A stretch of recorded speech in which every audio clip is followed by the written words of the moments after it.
Today's topic is ground improvement or ground modification. What are the different types of soils in India? How do we improve them? What all do we do in order to improve? What is the necessity? What are the objectives? All this we'll be seeing in this ground improvement. We had already seen what is the need for ground improvement. Now let us see what is ground improvement. It is a technique that improves the engineering properties of the soil mass treated. Usually the properties that are modified are shear strength, stiffness, permeability. It is a sophisticated tool to support foundations for a wide variety of structures. As we had clearly seen that the need for ground improvement is necessary as the space is limited. We know that different soils have different properties. We have already seen what are the different properties, and today we'll see about what are the main objectives or need for ground improvement, what are the different objectives, how do we do all that modifications. Everything we'll be seeing in this particular class. The need for soil improvement. In order to improve the soil, the state of soil to reach our requisite is the main need for soil improvement. We will be doing different types of constructions when we think the soil type or the ground condition is not good enough. Then we will try to improve the soil to reach our requirement. That can be by changing its properties or by changing the type of foundations what we are laying, or trying to abandon the ground if it is not really a requirement of construction. So all this keeping in mind, what is the need for soil improvement? In order to improve the state of soil to reach our requisite is what is soil improvement. We said the need for soil improvement is to change the state of soil. Then when do we go for improvement of soil? The first and foremost condition is to avoid the particular site is not possible. That is, when we cannot avoid the construction site or we cannot abandon that particular ground, we cannot change the construction place. In that reasons we'll be going for ground improvement. Next, the next one is design the planned construction. So whatever the planned construction is there, when the design requirements cannot be altered, then in such cases also we have to go for what is soil improvement. The next one is remove and replace unsuitable soils. Removing the unsuitable soil is not possible at the particular site place.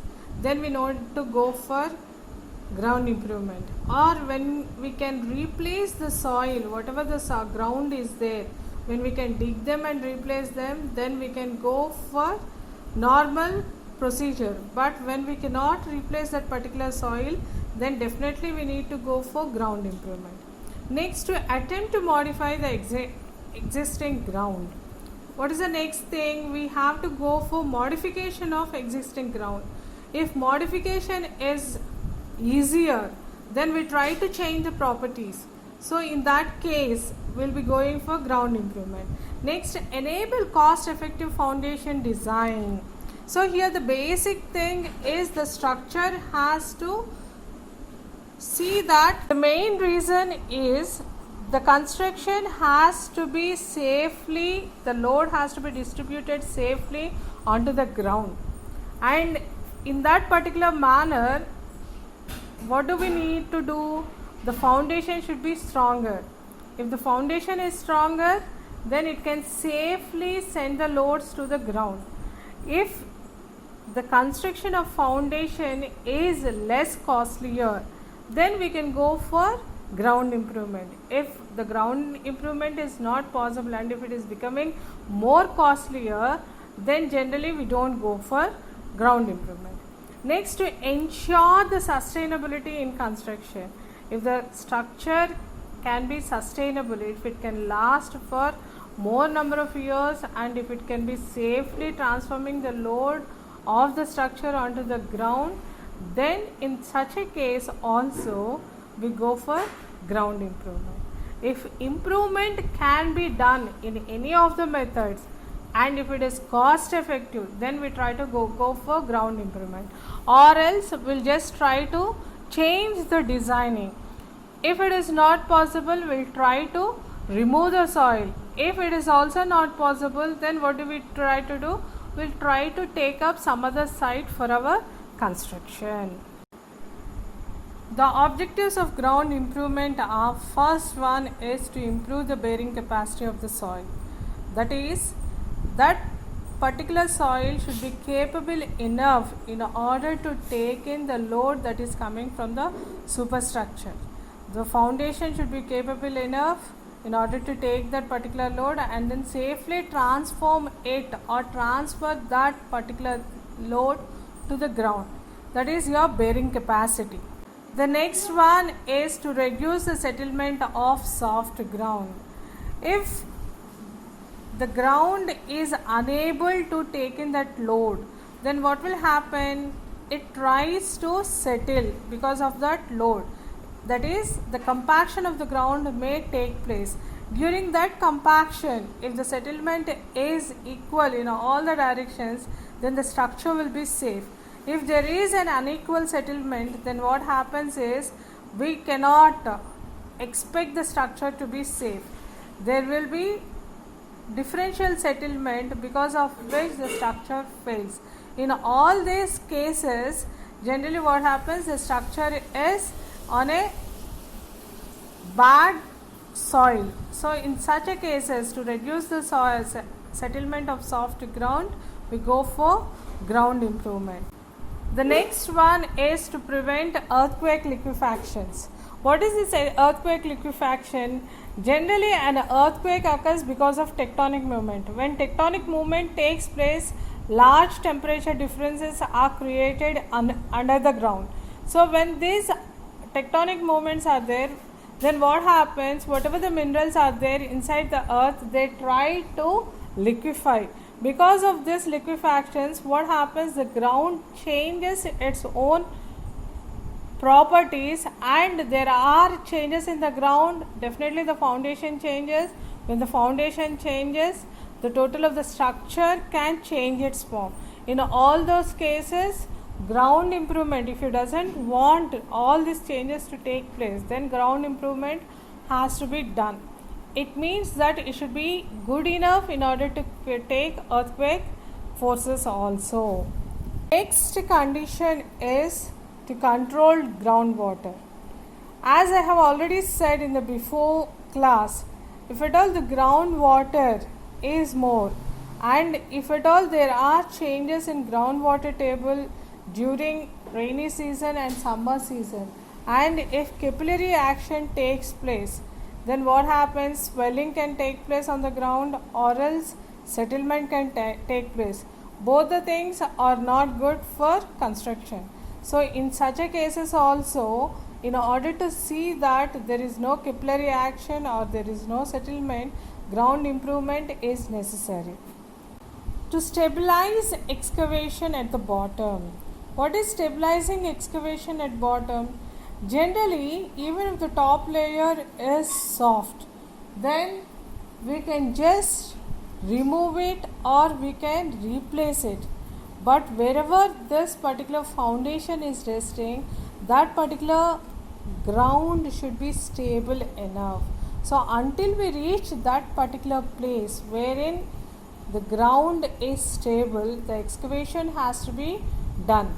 So for that, if at all if you are unable to reach that ground in the nearing distance, then what do? We try to improve the soil. So in such a case also, ground improvement is necessary. The next one is prevent deformation of surrounding ground. I am doing excavation at this particular place, and if I see because of my excavation the nearing surrounding area is getting deformed. The deformation can be in the case of settlement or it can be uplift. Then what happens? The other structure gets deteriorated. So in such cases, the particular soil, whatever I am using, is not good enough in order to take the construction. Because of this compression loads that are coming onto that ground, the other things are uplifted or the water table is uplifted. In such an areas, what do? We try to go for ground improvement. The next one is clean up contaminated ground. What is this cleaning up of contaminated ground? See, generally we try to throw the waste to the nearby surroundings. After some times, what happens? That particular waste, if at all there is an organic matter in that, all that organic matter will be going on into the ground. If there are some harmful things, those also will get into the ground. After some years, they try to release some toxins. When the toxins are released, they may affect the construction materials of the foundation. Then because of that toxins that are released in the ground, your structure is changing. So here, cleaning up of the contaminated ground is necessary depending upon the depth of foundation. So if the depth of the foundation is in the nearby surface or the subsurface, then we can treat this contaminated ground, or if possible we can replace that contaminated ground. So here, cleaning up of contaminated ground is necessary. So now we already know what is the need for ground improvement, what are the objectives of ground improvement. How do we go about the ground improvement? There are various techniques that are followed for ground improvement. Let us see one by one. The first one is mechanical modification, next hydraulic modification, physical and chemical modifications, modification by inclusion and confinement, combining of all the above, or the next one is compaction, dewatering, reinforcement, admixtures or grouting. So now let us see one by one what are these methods. Generally we know about compaction. Compaction is, what do? We try to remove the pores or the voids or the spaces that are in between the soil molecules just by tamping it. If it is not possible, we'll try to put some machinery and try to compact the soil so that the loose molecules or the air voids will be just escaped and the density of the soil increases. That is one method. The next one is dewatering. If at all, if you find that there is waterlogged area, what do? We try to pump out that particular water before construction is carried out. So if at all the water is oozing out, in case of marshy lands, then we can do dewatering and then put some means like your cement mortar so that it forms a hardened mass along with the ground. And then sometimes what do is we'll just add some admixtures. So what are these admixtures? Which change the properties of the element, the basic element whatever is present, you try to change the property.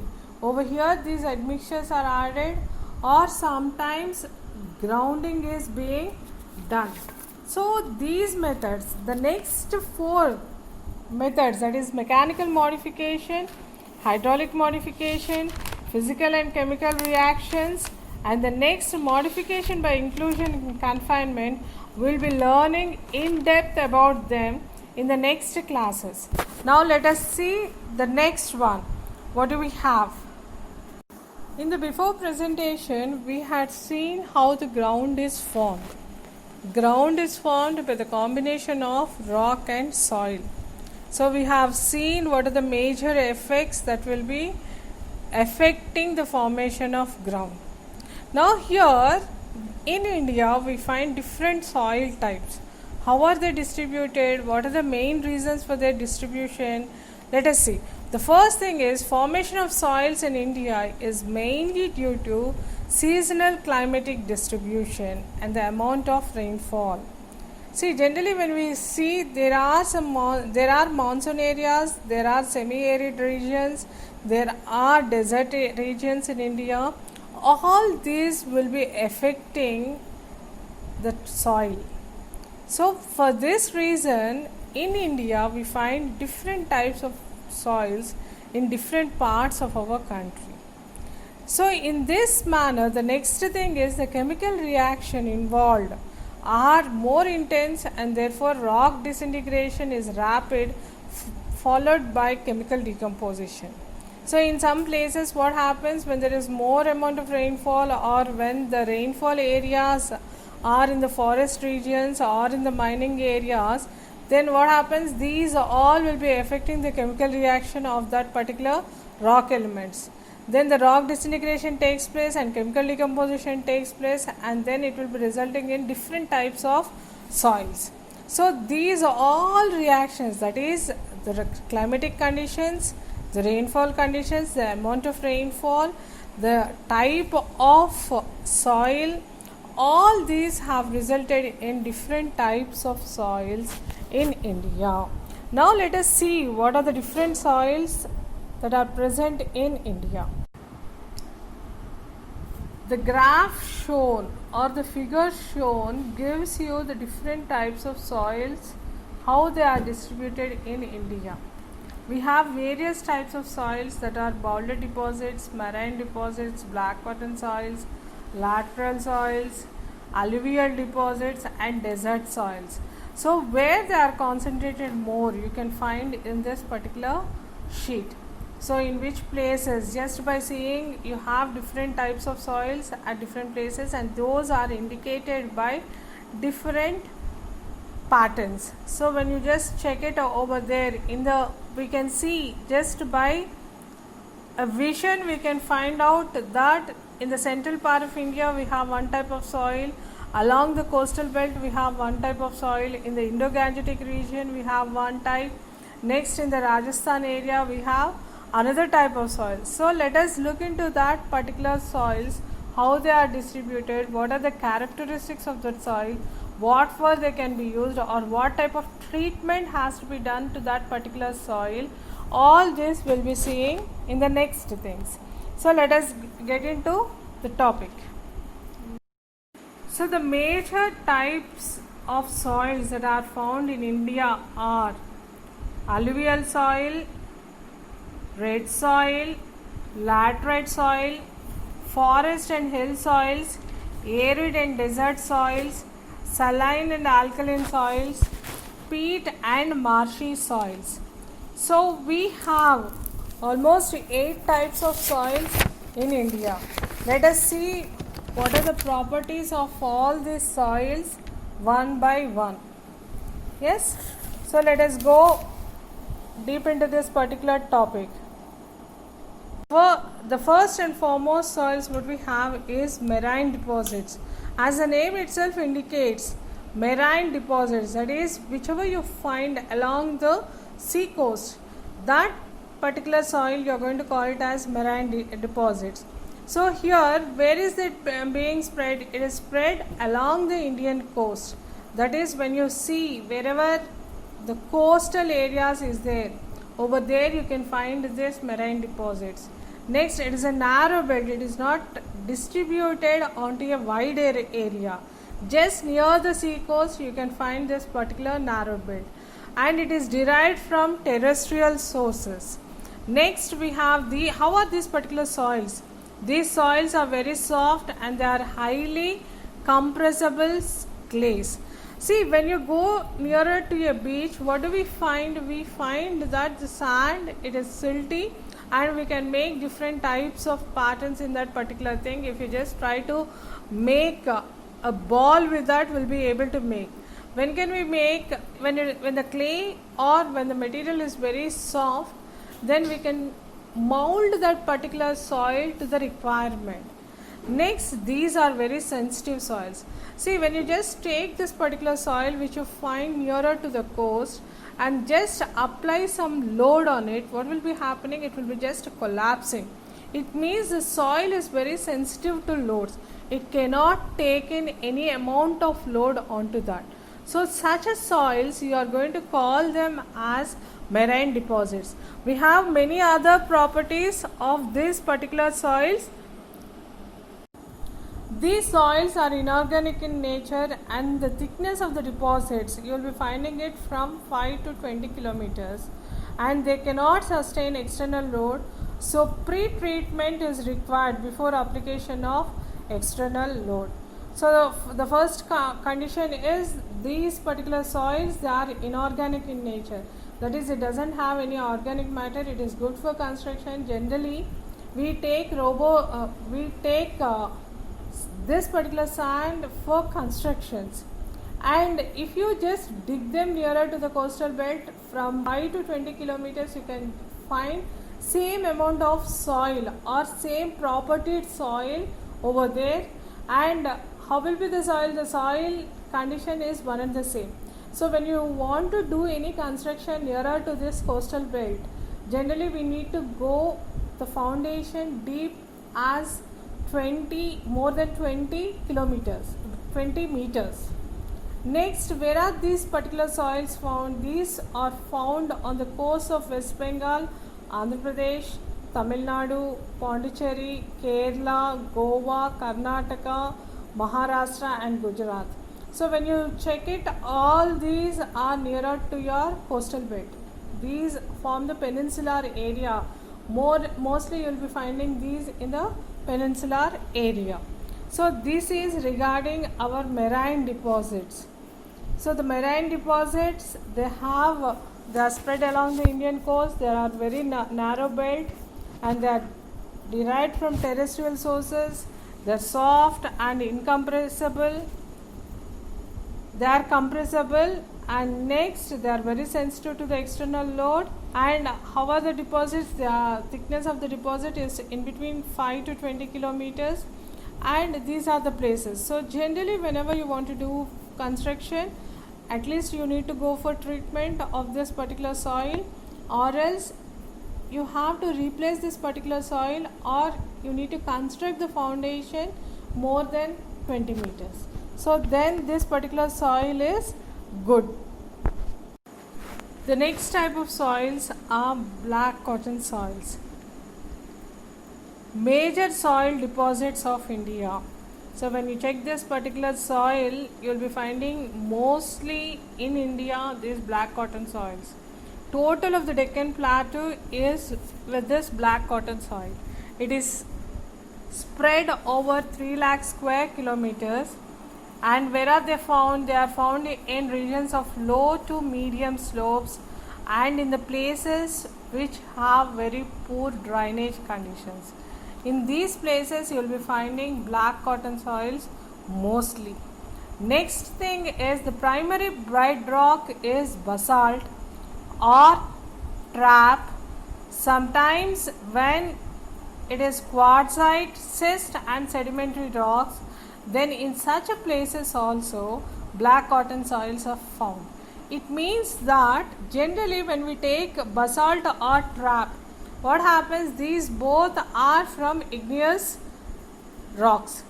So they have a hardened build, but only thing is in the basalt and trap we will be finding more number of voids. So when the voids are more because of fissures or because of climatic changes, this particular soil will be definitely broken into pieces. Rocks will be broken down into pieces and the soil will be found. But when compared to other particular soils, these soils have good strength. Next one is these are expansive in nature. That is when you just try to pour some particular water or any other thing, then what happens? It tries to expand. Swelling of this particular soil will be taking place. So that particular swelling nature is not good when the construction is considered. So in such a cases, we'll try to do some improvement to this particular soil and try to use it so that it will be reaching our requirement. Black cotton soils contain high amount of carbonate and the depth is also nearing to 20 meters, and these are found in Maharashtra, Madhya Pradesh, Karnataka, Andhra Pradesh, Tamil Nadu and Uttar Pradesh. That is in the plateau region of India we can find this particular type of soils. And how are these particular soils? These are very hard in summer and slushy and loses its strength during rainy season. That is in summer, because the water is not present, it becomes a hardened surface, But during rainy season or during the monsoons, what happens, this forms a slushy and also it loses, that is, it forms a marshy type of ground and it loses its strength during rainy season. Means if at all this property of absorption of water or moisture from the atmosphere can be controlled, then this particular type of soil will be good for construction. And what is the main characteristic of the soil? Shrinkage and swelling. That is, what happens when there is a moisture, when you are adding water to this particular soil, it expands or it swells. When this particular moisture is removed back, then what is happening? It is shrinking back. Means when the moisture is removed, the volume is reducing. So because of this shrinkage and swelling, what happens? The cracks will be developed in that particular structure or in that particular ground. And if the structure is made on such particular ground, what happens? The foundation may fail. So because of this reason, black cotton soils are not preferred, but improvement of this particular ground, black cotton soil ground, can be done so that it will be reaching to our necessity. So let us look into the next type of soil. What we have, the next type of soils what we found are laterites and lateritic soils, and then murams. First, let us see what are these laterites and lateritic soils. These are residual soils. What are these residual soils? When this particular mass or when the rocks they get weathered away, the left out mass, you are going to call them as residual soils. In India, these are spread over 1 lakh square kilometers and they are found mainly in Kerala, Karnataka, Maharashtra, Orissa and West Bengal. In the places wherein the water bodies are more, in those places we find them. Next, these are found in regions wherein the average annual rainfall is 200 to 300 centimeters. So in these particular areas, we will be finding this particular laterites and lateritic soils. And the main property of these soils is they have strength when they are cut and dried into the sun. That is, when you are cutting this particular soil and when you are allowing it to dry in the sun, then they have the good strength. But when they are left out or exposed to water, it loses its strength. But when they are dried, when they are cut, dried, and again when immersed in water, it doesn't lose its property. Because of this particular property, these laterite soils are preferred in construction. So this particular laterite soils are good for construction. So I said these laterite soils, when they are dried, they are hardened. And when they are dried, when they are cut, dried, these soils are good. And again when it is immersed in water, even then it regains its strength. Because of this property of laterite soils, it is used in construction totally. The next one is, it is because of dehydration of iron oxide and the presence of halloysite type of clay mineral. So what is this? Why is this property? The property is mainly because of presence of iron oxide, and it is in a hydrated state when they are present in laterite soils. So you are just removing this by drying it into the sun. This hydrated molecule is getting dehydrated, and there is one type of halloysite which is a type of clay mineral. This will also have high strength because of presence of iron oxide as well as halloysite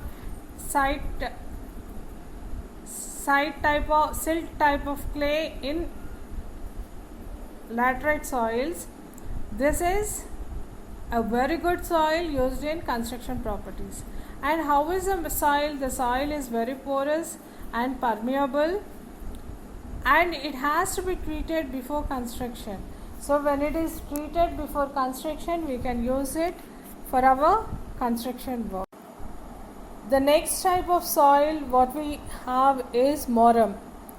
The word is very familiar to us because generally in all of our construction works we use moram. It is used as a surface material, and we try to generally replace the soft materials by moram. What is this moram? Moram is formed by the weathering of basalt rock, and we find them, these are found in places of severe monsoons, and they contain rock pieces, clay, sand and clay. See, basalt is an igneous rock, and only in the places of monsoon, when the monsoon is good, then this basalt rock is broken down into its pieces, and these are of little size and they don't form into a powdery element. So mainly this moram has some rocky pieces. Because of this rock pieces, the strength of moram is very good. And where you find, these are spread over 4 lakh square kilometers throughout India, and they are compact soils, and they are soft at shallow depth and very hard at deeper depth. If at all, if you have moram in any of the places, then we need not treat the soil before construction. We can directly use that particular site for construction, and the depth of foundation will be considerably less. The cost of construction also comes down. So they do not pose any construction problems. Where do we use this moram? As the bearing capacity of the soil is very good, we can use this for construction of high-rise buildings. We can use this as a road material, and also we can use it for a filler material. Generally, all the construction works, wherever they are, when they are made on the clay soils or anything, that filling generally is done by moram because of its good compression strength. So these morams, they have got very good usage in the construction field. The next type of soils what we have is alluvial deposits. These alluvial deposits, they are generally used for agricultural purposes. Mainly you will be finding these particular deposits nearer to the river flow. So here in India we find along Indo-Gangetic plain and Brahmaputra floodplains. They are also extended from Assam in the east to Punjab in the west, and these are even distributed along the Bengal basin and Calcutta deposits. So in all these places you find the river water bodies more, and these river water bodies, wherever we find alluvial deposits, and these alluvial deposits generally they are good for growing crops or agriculture, but they are not good for construction. So let us see what are the main properties of this alluvial soils. They are silty, that is that they consist mostly the fine sand, and clay is silty, that is they are able to be elastic in nature, that is I can just make them into the required shape, and consists of decomposed wood. So wherever there is rainfall in those places, wherever there is river in those places, we are finding this. And here generally what happens along the river basins, we have mostly the trees or the plants growing, and when they are moving they carry down this particular wood, and when this wood gets decomposed, it tries to mix with the soil, and when this decomposed material is mixed with soil, the basic property of hardness of the soil decreases, and this particular will be extended, this type of soil will be extended up to a depth of 15 meters, and that too along river basins. When the decomposition is more, the shrinkage will be more, and all this will result in poor construction sites. So hence these particular alluvial deposits are not used in construction practice. The next type of soils are desert soils. We find in the desert regions of India. that is in the Thar desert in Rajasthan, covering 5,000 square kilometers, we find these soils. These are wind-blown soils, and these are formed in acidic conditions. And how are these soils? They are non-plastic, but they are uniformly graded, fine and silty sands. So that is generally the silt content that is present in this particular sand is also less. And this silt, whatever we find, it is a finer material, but it is non-elastic in nature. And when you just touch it, we can feel the roughness of that. And next thing is this particular type of soil has angular edges. That is, when you just touch that, we can feel some pricking nature in that particular soil. It means this particular soil will have angular particles which are very good for our construction purpose. These soils are associated with problems of stabilization and scarcity of water for any construction activity. See, since these soils are found mainly in the desert areas, the main basic thing is in desert areas we don't find any water content. So it needs more amount of water when it is used in mortar, or when you want to use that for stabilization at any particular site, then the amount of water content requirement by this particular soil will be very great when compared to the normal soils. Because of these two conditions, that is scarcity of water and stabilization taking more amount of water, these are generally not preferred, but they are preferred basically for construction activities, that is for making of mortar, that is for making of RCC works and all. Will be using this particular desert soils more. The next type of soils what we have is boulder deposits. What are these boulder deposits? Boulder deposits are nothing but rock elements that are present nearer to the foothills. See, when the disintegration of mountains takes place, or else because of freezing and thawing action that is found in mountains, what happens? This particular mountains, it will break down into smaller pieces, and those they cannot be carried out by wind, or when they cannot be carried out by water, they just lie near to the foothills or at the hill of at the foot of the mountains. Those are of larger size, and these particular things they are not used for construction in any manner, only except for the subsurface, that too in the case of pavements will be using it. But for the normal construction purposes, we don't use this particular type of boulders. So where are they found? They are found in sub-Himalayan region, or wherever you find mountainous regions. Exactly at the foot of those mountains will be finding this boulder deposits. So these properties, the properties of these boulders also depends upon the size of the boulder. If the size of the boulder is more, then the compression strength is more. The strength of the boulder increases. And if the mountain is not good enough, then it will be forming into pieces, or it can be formed into sand. So here the boulder deposits or the boulder properties depends upon the mountainous region and also how they are formed. Is it because of freezing and thawing, or because of manual action? All these will be constituting the properties of your boulders. So that is boulder deposits. Till now we had seen the different types of soils that are found in India, what are the properties of the soil, how are they distributed, to what depth they are distributed, and what is the effect of these particular things, that is the properties, to our construction, and to what depth they are present.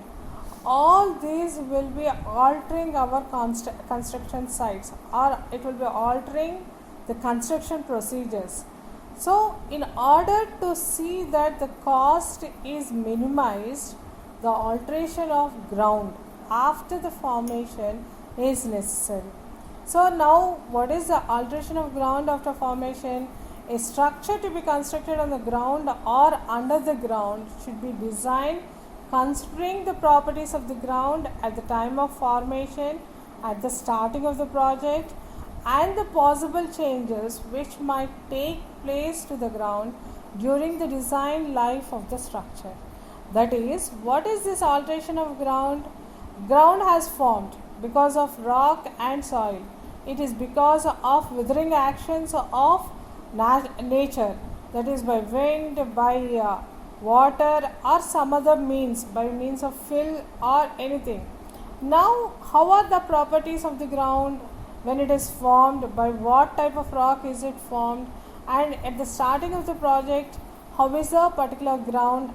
And when I am making some construction, what are the possible changes that I have to make to the ground so that the design life of the structure is more? Or how do I design this particular construction which will be suiting the ground condition? All these will be making a great impact on alteration of ground. That itself we are going to call it as ground modification. That is, whether you are making it suitable to the construction site or for any other purpose, how you are altering all the properties of the ground. What are the basic properties? What are the alterations you have made? All these will be resulting in the ground after formation or ground modification. So we said ground alteration we are doing or ground modification we are doing. In what way are we doing? The size and shape of the given deposit and the engineering properties of the soil in the deposit may change. That is, when it has been formed, while we are making construction, after construction, and during construction, and during the design life period of the project, what are all the changes that are happening to the project because of the project? All these will be bringing some changes in the engineering properties of the soil. That creates an impact on the environment. This impact on the environment can create modification in the ground. So when the modification in the ground is happening, what are the improvements we are making to the ground during that process? All that will be resulting in ground modification.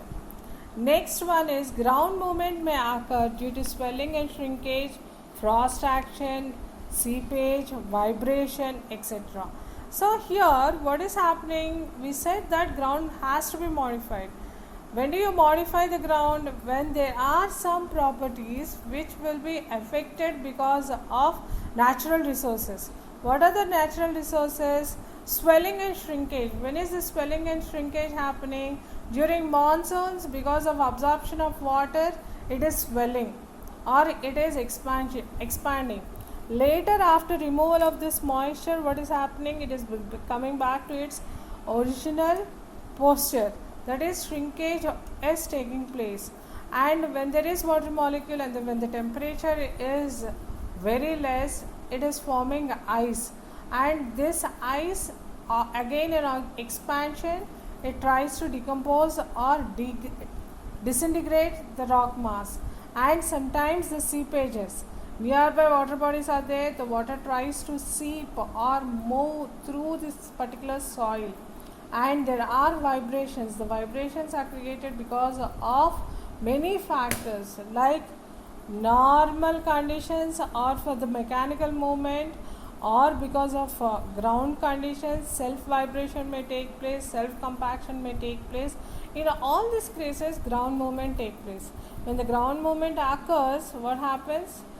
There are changes on the construction site. These all have to be changed. How do we change it? By ground modification. These changes may be due to man's ability, like construction, and some independent changes. So how can these change? It can be because of man's activities. What are the man's activities? Construction or sometimes mining or navigation or something, and other things may be independent changes like natural calamities like earthquakes and all. So in all the cases, what is happening? The ground is changing. The ultimate result will be on the ground. The ground changes, modifies itself. If it is in a positive manner, it will be helping your construction site, or else the structure may deteriorate, the structure may fail, the collapse of the structure can take place. So what are the factors that are contributing to the ground modification or ground alteration? The first one is seasonal moisture variation. See, the moisture that is present in the air is going on changing. When it is dry, we don't even find any moisture. When it is summer season, the moisture content that is present in the atmosphere is zero. During monsoons, we find more amount of moisture to be in the atmosphere. So this seasonal moisture variations, it will be creating changes in the rock conditions and even in the ground conditions. So that is the first seasonal moisture variation. Next, water seepage and surface erosions. See, generally the top surface or the top layer of the soil is very much loose. So when there is wind, it tries to erode that particular soil. Or when there is some rainfall, the top layer gets washed away. When the rainfall is more, the water is stagnant for a while, then water tries to seep. It tries to create a plane or a weak plane so that it can pass through. So because of that, the ground alteration takes place. Next, vegetation. If you find green cover everywhere, then what will be happening? The vegetation will be trying to pull the soil conditions, or it tries to fix the soil. But if you don't have any vegetation, then what happens? The topsoil is eroded away. Next, temperature variations. Temperature variations, it can be between day and night, or it can be between the seasonal changes. All those will be affecting to your ground alteration. The next one is vibrations. So the vibrations can be because of mechanical methods or tectonic movements, or it can be because of your vegetation cover or anything, any vibration that is taking place. It may result in the compaction of the soil, it may result in removal of voids from the ground. All these will be affecting your ground. The next one is mining subsidence and pumping. So mining operations, whatever we do, it changes ground to a large extent. Generally, when the mining operations are more, then what happens? Forest areas will be turned into barren lands and the soil becomes loose. Those particular soils are not good for construction. They are unfit for construction. The next one is construction operations. So generally construction operations, when we are doing, we need to check the place, the residential areas, the industrial areas. So generally what happens when you are doing construction at a place, and if you are going deep into the earth, then what happens when the foundation is going deep into the earth? If the soil cannot take place, uplift of nearby areas will be taking place, and all the structure in the nearby areas will be failed because of the construction you are doing at a far place, that to deep foundation. So always when we are doing construction, we need to check what type of ground it is, how the ground is being used, what purpose it is being used, and how deep you are going for the foundation, and how it is going to change or bring changes on the environment. All these have to be kept in mind, and then the ground has to be altered. So with this particular thing, we'll be ending our session. In the next session, we'll be doing about different types of ground modification. How do we go about it? What are the advantages? What are the disadvantages? And in what type of soils we need to do this particular ground modifications, or where you should not do this ground modification, why you should not do this. All this will be doing it in the next presentation. Okay, thank you.